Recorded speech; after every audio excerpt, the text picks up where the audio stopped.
आज हम लोग एक महत्वपूर्ण टॉपिक संगुणन। तो सबसे हम लोग क्या देखेंगे, संगुणन क्या होता है। संगुणन की वह अवस्था होती है जिसमें दो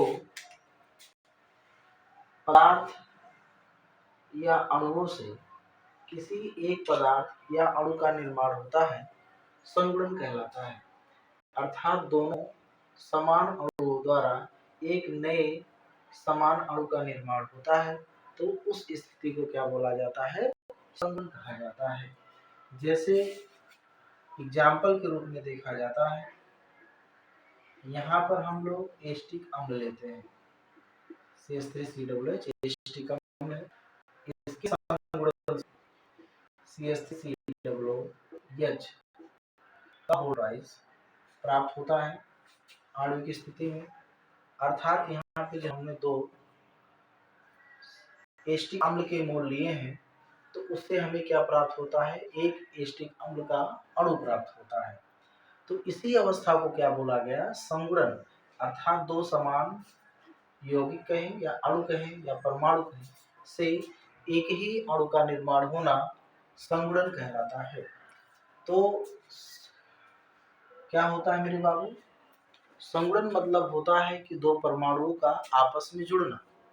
दो परमाणुओं का आपस में जुड़ना क्या कहलाता है, संगुणन कहलाता है। तो इस आधार पर हम देखते हैं कि जैसे मान लिया जाए कि एस्टिक अम्ल है, CH3COOH है। इसके जब दो मोल संगुणित होते हैं तो उसके द्वारा एस्टिक अम्ल का एक अणु का निर्माण होता है, CH3COOH का होल्डराइज।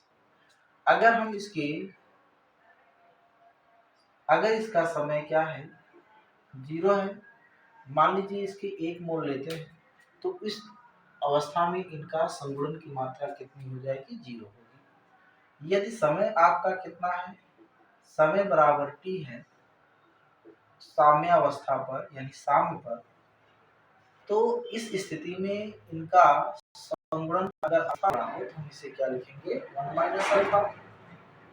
तो एस्टिक अम्ल के इस अवस्था के संगुणन जो होगा अल्फा बटे कितना हो जाएगा, 2।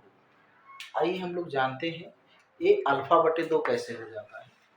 अगर यहाँ पर आप देखेंगे तो इसके दो मोल हैं, 2 मोल से इसके कितने मोलों का निर्माण हो रहा है, 1 मोल का। और यदि इसका 1 मोल लिया जाएगा तो आधा होगा। अर्थात 2 से जब 1 मोल बन रहा है तो उसी स्थिति में 1 मोल से क्या बन जाएगा, आधा मोल बनेगा। ठीक, तो ये क्या हो जाता है, अगर हम इसका 1/2 गुणक की अवस्था में देखना चाहें तो हम इसको देख सकते हैं 1/2 गुणक, 1/2 गुणक बराबर क्या होगा, संगुणन के पश्चात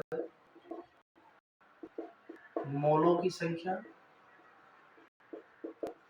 बटे संगुणन के पूर्व मोलों की संख्या, संगुणन के पूर्व क्या हो जाता है, कुल मोलों की संख्या हो जाती है।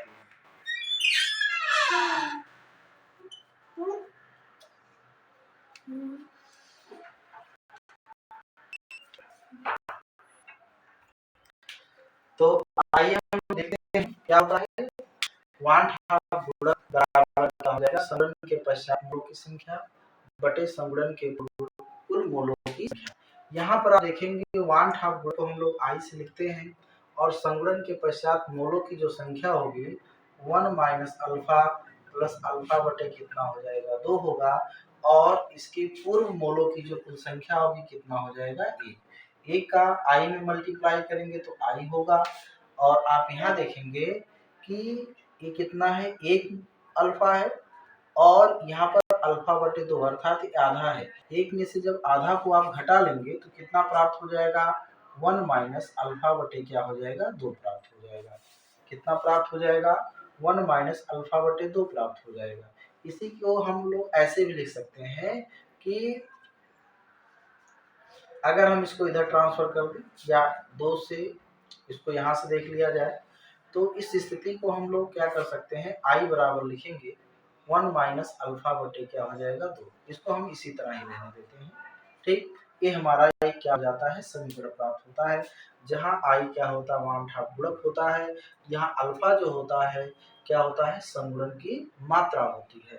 यहाँ अल्फा क्या हो जाता है, संगुणन की मात्रा होती है।